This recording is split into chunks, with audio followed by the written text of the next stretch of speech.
Muraho neza nanone bakunzi ba Isange TV show. Turasuhuje aho muri hirya no hino kandi twizeye neza ko mumeze neza. Uyu munsi tugiye kuganira ku ngingo ikora ku buzima bwa buri muntu wese, igira iti ubwiza bw'uruhu buturuka mu byo turya. Ese koko turemeranya cyangwa nawe hari ukundi kuntu byumva?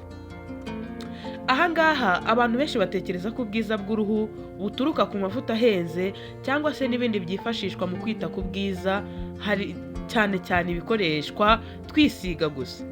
Ariko ukuri nuko intandaro y'ubwiza nyabwo iva imbere mu mubiri. Ibyo urya bigira uruhare runini mu gutuma uruhu rwawe ruba rwiza, rugatoha kandi rukagira ubuzima buzira umuze.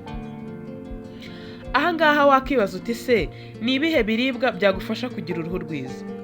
Nkwibutse gukora subscribe hanyuma tubane muri iyi video. Ikindi kandi ni ukuzirikana kureba iyi video ikarangira kugira ngo urusheho kumenya ibanga rikomeye riri ku musozo w'iyi video. Hari ibiribwa bifite intungamubiri zifasha umubiri wawe kubaho ndetse no kuba uruhu rwawe rwasa neza, rukarabagirana, rukoroha ndetse n'ibindi. Ikiribwa cya mbere ni avoka ikungahaye kuri vitamine E. Iyi vitamine E ifasha uruhu kugumana ubuhehere ndetse no kurinda gusaza vuba ndetse no kuba ikurinda kuba wazana iminkanyari ku ruhu rwawe, haba mu maso n'ahandi ku mubiri. Ikiribwa cya kabiri ni karoti. Karoti ngira ngo twayibabwiyeho mu kiganiro twigeze gukora.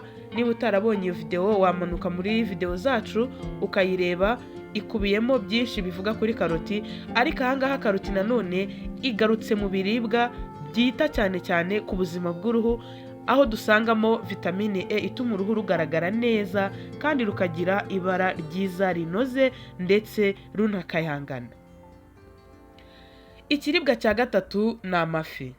Amafi ni meza cyane, haba kuyarya, haba kuba ari indyo nziza, ariko noneho amafi abamo vitamine ikomeye cyane yitwa omega 3.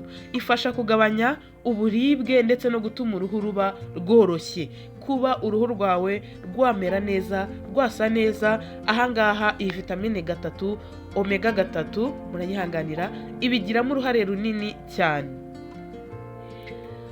Ikiribwa cya kane twihuse ni imbuto n'imboga, urugero indimu, amacunga n'izindi. Zikungahaye cyane kuri vitamine C ifasha mu gukora collagen ituma uruhu rukomera, rukaba rwiza, rukoroha ndetse rukarushaho kuba rufite itoto. Abantu benshi mukwiye kumenya yuko ubuzima bw'uruhu bukubiye mu byo urya umunsi ku munsi.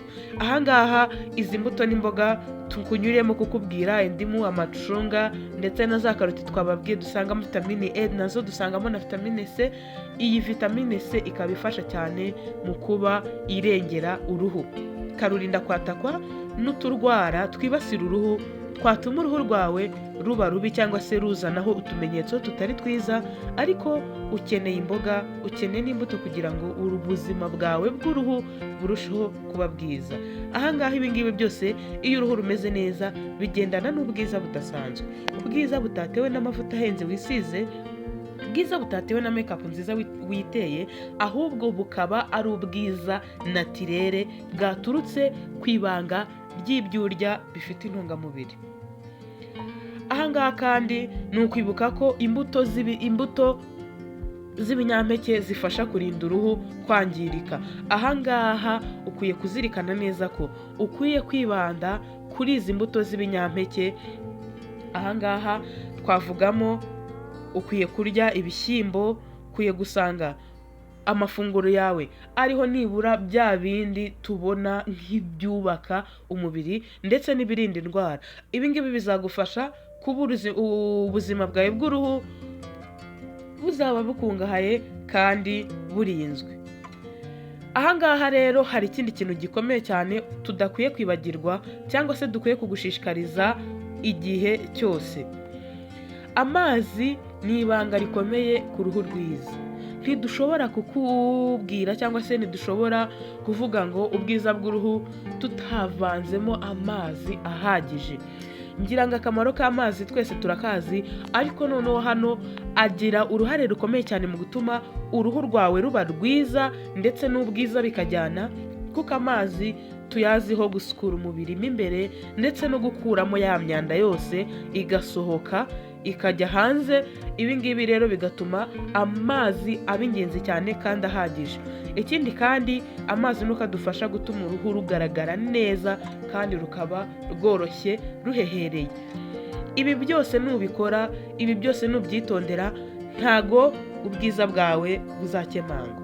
Ibi bintu byose tukubwiye urabisabwa. Wakwibaza ngo ese ibyo nakwirinda ni ibiki? Nubwo hari ibiribwa byiza ariko hari n'ibyangiza uruhu. Ahangaha urugero rutoya ku byangiza uruhu ni isukari nyinshi, kuko bishobora gutuma ugira ibinure byinshi kandi ibinure byinshi birangiza, aribyo bya bindi dusanga byavuyemo cholesterol mbi, ya yindi ishobora gutera ibibazo byo kwatakwa n'uburwayi bw'umutima, umuvuduko n'ibindi. Ahangaha rero ni ukwirinda isukari nyinshi, ahangaha ni ukwirinda ibiryo biba byatunganirijwe mu nganda, aya mashokora ndetse n'ibindi ni byinshi, ama ice cream, ibi bintu biba byatunganyirijwe mu nganda. Icyo tugushishikariza ni ukubigabanya cyangwa se ukanabyihorera, ahubwo ukibanda ku biribwa by'umwimerere, bya bindi ushobora kurya cyangwa se ushobora gutunganya byavuye aho bihingwa. Ibi byose bishobora gutuma uba uwa mbere mu kugira uruhu rwiza ndetse ubwiza bwawe bukaba burenze cyane. Ibi byose tubikugezaho kugira ngo urusheho kugira ubuzima bwiza, urusheho kugira imikorere myiza, kuko udafite ubuzima bwiza ntago wakora ibindi byose ugomba gukora neza. Tugana ku musozo, turabashimiye mwese tubanye muri iyi video, tubasaba gukora subscribe. Nyaboneka mukore subscribe, aba subscribers bacu bazamuke, muduhe comment ndetse munasige like, mutubwire ko iyi video mwayikunze. Inyunganizi, ibitekerezo biremewe rwose, ntugende utagize ikintu ukora kuri iyi video. Turabashimiye kandi dukomeza kubifuriza ibyiza. Niba ukeneye kunguka ibindi byinshi bigendanye n'ubuzima n'imirire, kuma hano kuri Isange TV Show, byose urushaho kubisobanukirwa. Murakoze cyane, turabakunda.